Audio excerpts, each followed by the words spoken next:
The future is green. Yes, green means sustainable. But we're talking about the green, commonly known as hemp, ganja, weed, or cannabis if you want to keep it small. But the world of weed and cannabis is much bigger than smoke and mirrors. I'm Lakai Natasha. I'm Dr. Snap. I'm Kendall, the farm plug. And I'm Antoine Mordican. And this is Growing the Green.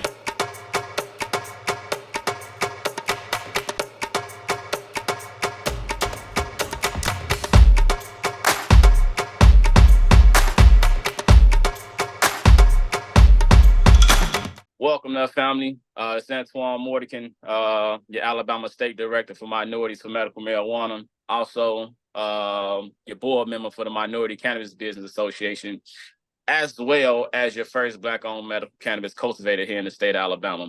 And got some news for you, man. We got quite a bit on. I'm afraid we may end up talking about it all day, but we'll go ahead and jump off into it.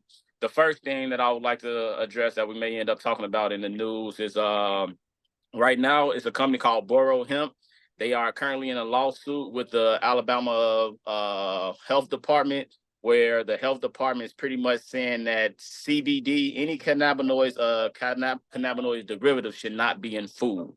So they at that battle with that. So that can completely crush another part of the hemp industry for those that are making a living, making byproducts with the hemp cannabis derivatives. Also, we have another bill that's being introduced that'll actually be on the state that'll be on the committee's floor. It's HB 65, which is the vape ban bill, where they're trying to pretty much make it illegal to consume anything other than nicotine and vapes. And then what we'll probably get a little bit more into is the new bill that just got introduced, which is SB 276, which is a medical cannabis bill that will ultimately increase the number of licenses to be able to participate in the cannabis industry. So we're going to kind of go about this conversation today. Those that are listening in, especially those that are here locally, please pay close attention and get involved in everything that's going on, because they're trying to take everything away from you as it is right now, and they're actively trying to change what's about to come to you. But with that being said, that's just your news segment. Let me get this straight, right? So you saying that the problem in today's so I've been hearing that it's a problem with kids vaping. Just I'm speaking on the kids vaping in schools and out of schools, and parents telling folks that their kids were caught with vapes, and I know that is the problem, right? So they're saying that to rectify that problem, or to decrease the amount of child access to vaping, right? I don't know. They just got me confused, because they seems like they just pushing the buck. You know what I'm saying? The buck ain't stopping with no getting rid of vaping, because you still allowing nicotine to be vaped. I mean, if vaping is a problem, take away everything when it comes to vape, and not just the cannabinoids and all the extra things that they're saying that's a problem. So that's my take on, you know what I'm saying? Like, where's I don't know. Where's the logic in that? So a part of that bill is to be able to address why, to keep vapes away from the kids, which in my opinion, the bill doesn't do the best job at doing that, because it still allows for them to be able to get it. I think they need to be I think they do also introduce more restrictions on how to go about getting it. So, you go to the gas station, you got to show your ID. It needs to be scanned, verified, just kind of how it would be if you're getting alcohol. And if I remember correctly, I think that bill is actually trying to bring in the ABC board to be able to be over that, to be over the regulations of vape and things in that area. Exactly. So real quick, I just want to read this quick excerpt from the bill. It says it would further regulate vaping in Alabama, increase enforcement, and I think this is important to pay attention to, Increase enforcement. Hold on, I need to fix this. Sorry, guys. Hold on, because I can see it and it's gonna drive me crazy. Hopefully that's a problem. So, yeah, okay, it worked. Okay, it says this bill would further regulate vaping in Alabama, increase enforcement and penalties for underage vaping, and prohibit nicotine alternatives, right? From nicotine alternatives or delivery systems from being sold in vending machines in particular. So I can understand the vending machine access because at that point anybody could just get it. I get that. That's like when they had cigarettes in the vending machine back in the day. Right. Yeah. And like you can't do that. That makes sense to me. But the Understood. part that makes me uncomfortable, and I remember having a conversation, shout out to Jen Boozer, right? That's her name down in Mobile, right? Because she has done a lot of work around educating people on this vape bill. But when you say increase enforcement and penalties, that is the part that like increase enforcement. How? Like, what are you going to put more And police in? who gonna get penalized? Right. So actually, I remember Jennifer talked about this, and she said that it's up to like a $500 fine to the parent if your child is caught with a vape. So it'll basically your child will get the ticket, and then you would have to pay it. Wow, that's insane. Yeah. I don't know what to say to that. Yeah. I guess they trying to force parents to be more strict on their kids when it comes down to vape. But however, a rogue child is gonna be a rogue child. If they want, especially if they of age and have the leisure to just simply go to the store and buy it themselves. I don't think that's gonna solve our problem. Right. And I've been saying it, they building all these prisons and they gonna fill them up. They getting real creative on how they gonna fill them up. It also says that the 40-page bill, which is crazy because it's 40 pages. It also adds battery powered devices that deliver substances other than tobacco, right? Which lets us know who might have a key role to play in this bill being pushed. It adds battery-powered devices that deliver substances other than tobacco through the inhalation of vapor to the definition of electronic nicotine delivery system. They amended the bill to remove THC oil out of it, but CBD oil and herbal extracts and nicotine salts remain in the policy, which means they basically remove THC out to make way for the coming industry. But anything else that's not regulated by that industry that people may try to do off on their own that you may see like in the gas station, you don't know where it's coming from, stuff like that. They're basically trying to limit that. And a piece of me is like, oh, look at Alabama doing something for people's health. But I don't think that is for the health of people, right? Because like you said, Snapper, if you want to get rid of all of the nicotine, then just get rid of all of it. Like, why are you cherry picking which substances you want people to have access to if you understand that at the reality, the nicotine is what's most addictive and what's messing people up? Unless I don't know. Man, the whole vaping process is bad for your lungs and cause a condition called black lung. You know what I'm saying? Like from all of the harsh chemicals and stuff that's in the formulation of the vapes. So I mean that's something that needs to be addressed, period. Just the whole vaping aspect and what it does to the body. And it's interesting because, okay, so I kind of have heard two things, right? I've heard that your body ingesting anything into its lungs outside of oxygen is bad for you, right? Like, period. That is not a good thing.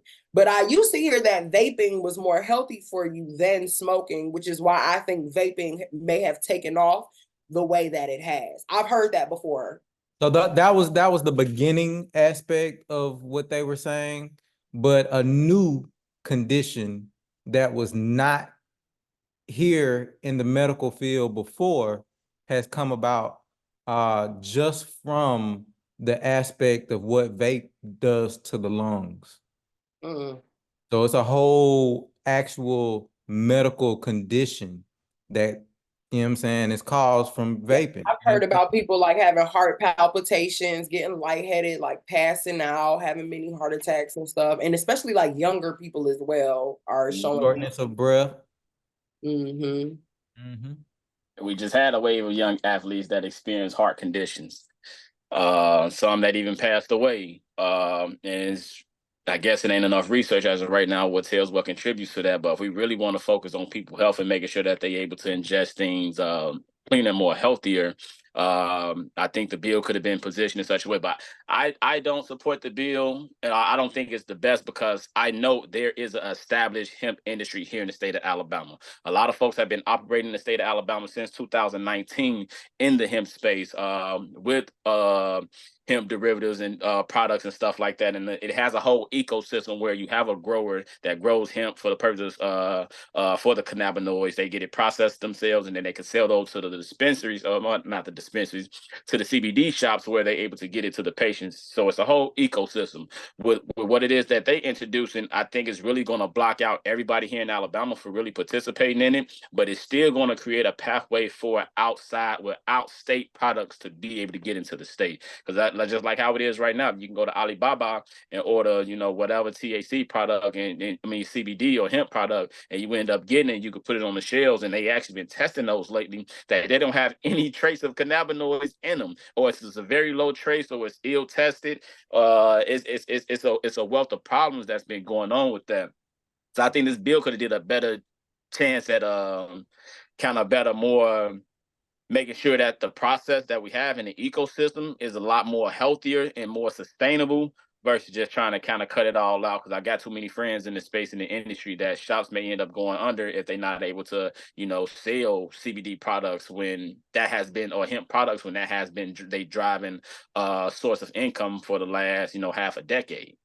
And not even just to mention that, right? What about all of the people who actually use CBD products like responsibly and also for their health, right? So it's just kind of contradictory for the state to say that they're doing this for the health of people, but not going about it in a way that guarantees that the health that people are looking for can still be met, or the health mechanisms or the measures of alleviation from whatever they may be dealing with is kind of being interrupted.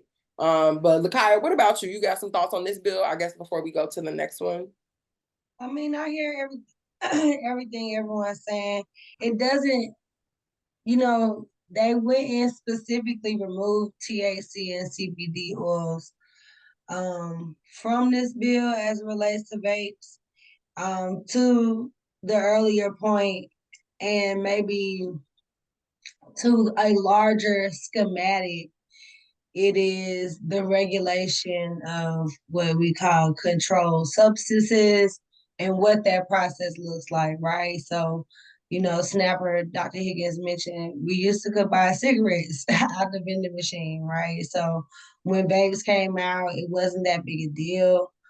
When we think about health, when I think about health and I think about vape and I think about smoke, I think about literally the difference of inhaling a vapor versus inhaling like something that is being combusted that is making smoke, right? But we haven't, when you get into this, it's like what types of vapors are people inhaling, what have they been inhaling over time to develop these different kinds of conditions where no, it's not healthier than smoking. Of course, this is a lot more chemicals in it, to your point also about being able to say everything except nicotine. It's kind of like cigarettes, like everything, the fact that everything other than nicotine is in these things to be regulated, it also makes it crazy. So when we talk about health and we talk about consumption, that's why it's always important for you to know what you're consuming out here. It's not really, when we talk about responsibility, and to your point, I think, Candace, we might be looking at a similar article, but if you go, continuing through that article, it talks about where this enforcement comes from and who's paying these penalties, and the penalty is always on the consumer, right? So or who are they trying to hold responsible? And it's interesting, I think that these regulations are something to it's really to monitor kids. To also the point made earlier, that's where kids keep getting caught with vapes, quote unquote. No one cares if you're 21 and up and you're vaping, that's your at this assumed point, it's assumed that you're making an educated decision to smoke this out this vape. That's on you. But for the sake of the children, do they know what they're doing? Right. So going back to that regulation about access, I don't think it's that bad. Now, what can you pile within 40 pages other than a whole lot of loopholes? A whole lot of loopholes. So, I think it gets to when we start filing, when we have to file through that and find reasonability, that's when we become questionable about politics.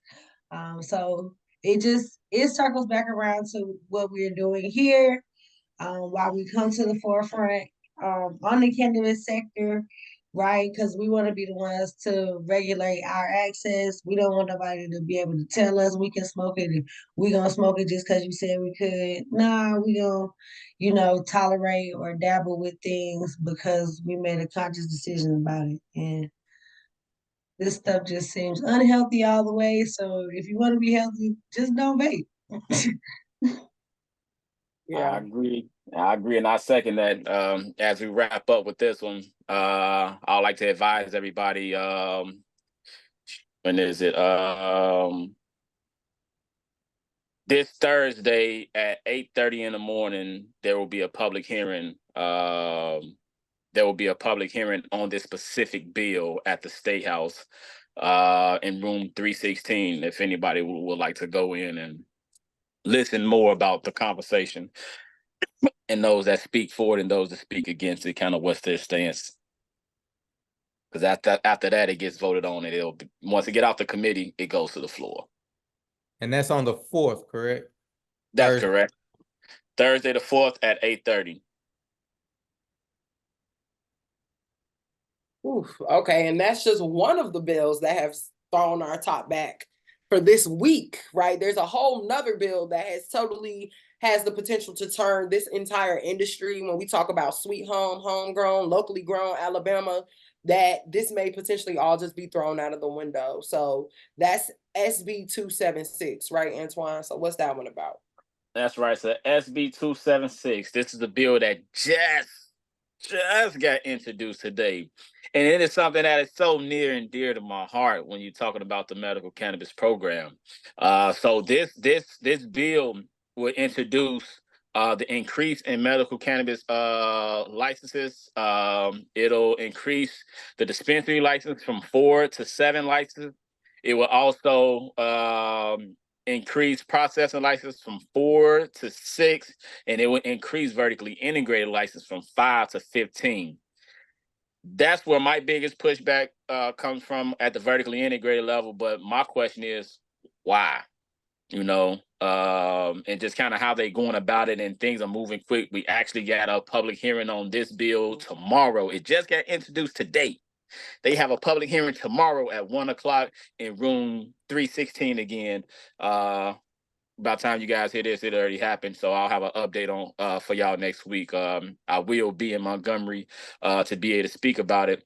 But we can just kind of walk through this bill about the additional changes that they have and just kind of what that entails and how could that overall affect the industry, especially myself as an industry stakeholder.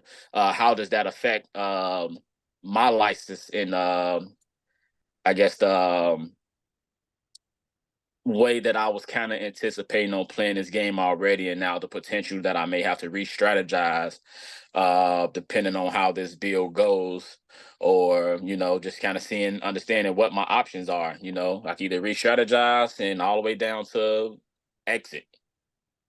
Well, it's crazy, right? Because it's really not just you, right? Like, this has the potential to drown out all of the small businesses that this bill, and it's so funny because the first 2 years, the entire narrative of the commission was to be sure that it was for Alabamians, right? Like, everything about this conversation was perceived, right? Or in my experience, and just upon retrospect, it gave the illusion that they were doing everything they can to keep the patients in mind, to keep and Alabamians first. Like, that is what I heard. And for them to totally backtrack on this throws all of that narrative out the window. It's over. It pretty much gives the industry in Alabama to the hands of the elite. It That's seems pretty to much me, it seems to me that anytime somebody threatened Alabama with a lawsuit, they fold. I would say they were standing firm, but the reason why they probably folding, or the reason why they even entertain the change, because Alabama always Alabama. They mess up initially. They do the wrong things. They be slimy at the start, and when they be slimy to the wrong individual, they normally just slimy to minorities. But once you slimy to Caucasian individuals, they tend to use legislation to be able to combat what it is that they did. So now with the depositions and a lot of information that the commission is now being exposed about, and I think they have actually lost a couple lawsuits, it's just not a good look for them because they didn't necessarily go about things properly. But to be able to go in and change the game now, man, and they trying to change it by June 15th, now, dog. No, if they do it, man, it's a lot of stuff that we gotta changes or amendments that we need to get added to this bill if it's something they feel like it must go through. Yeah. I'm taken aback by this. I can't lie. And if you're a patient or someone who was looking forward to being a patient, right? You may be wondering like, well, why would I care if it's more multi-state operators? You would care because first of all, you want consistency in your product. Secondly, you want quality in your product because it ain't gonna be cheap. I don't care what you think you're paying right now. When this industry comes and if you participate in it legally, which we do encourage and suggest that you do, it's not going to be cheap, right? So what this just does, and especially when you squeeze out, like it creates all this room for the elite people or the power players, quote unquote, at the top, but all of the people in the middle get drowned out to the point where now when you have conversations around like monopolies or price control, right? These people from out of state could be colluding together and make set prices on all of the products, and you won't have no say in it because none of your product is actually coming from Alabama. Like none of the decisions are actually coming from people who are from Alabama, who live in Alabama, and who care about the experience of Alabamians within this industry. So it's a lot to really sit down and take into consideration. And again, the fact that they introduced it on a Tuesday and they're opening up for hearings on it on a Wednesday, the next day, they didn't even do that with this HB bill with the vaping. Like there was at least 3 months in between where people had opportunities to learn about it, They to trying tell to catch this growth season. They trying to catch this growth season, man. Which they are right to do that, but just to kind of think about it, like we done had the decriminalization bill. I think it's SB 42 being introduced for the last couple years, and we have yet to be able to get that scheduled for a public hearing and get it to a committee. But however, this bill gets introduced today and it gets straight to the committee. It gets straight to the next. I mean, it's the very next order of business. Like that lets you know the powers that be, and that's at play. So it's a sticky game, man. I understand the game that I play, and I'm in the water with sharks, so I gotta be a shark myself. But still, it is a moral way to kind of go about things. And ultimately, I think the bill, what it offering, especially with giving out more licenses, it may give the illusion that the patients are going to be the one to benefit from this new bill, especially with us having more dispensaries. So let me let me say this. So right now, how the law is set up, there's only able to be a cap of 37 dispensaries throughout the state of Alabama. With this new bill, it will increase that number almost 3 times. It will be 96 licenses throughout the state. The vertically integrated section, licenses only, will own majority of those licenses. They would have 75 dispensaries themselves. So now let's use myself as a cultivator. Let's say I don't want to work with the vertically integrated folks. I don't like the way that they move and I don't like how they doing stuff. I want to work with the small folks. I want to work with the sub license. So let's say I want to partner up with a processor in a dispensary. Those dispensaries that get additional license, they can only have 3 locations. So amongst them is 21, and Wow. that's so be it. But however, these vertically integrated, they don't even need us. They don't have to play our parts. They can go about their scheme totally different, and they have the means to spend a lot and sell their product for cheap. I guess you could say that, but that's only for a limited amount of time until individuals like other licensed like myself decide to exit, and then once we gone, they gonna rake it all the way up for you. So it's important that we continue to prioritize Alabamians on the business side as well as the patient side of it and the industry side. We cannot allow for this industry to be stood up by individuals that are not of the people.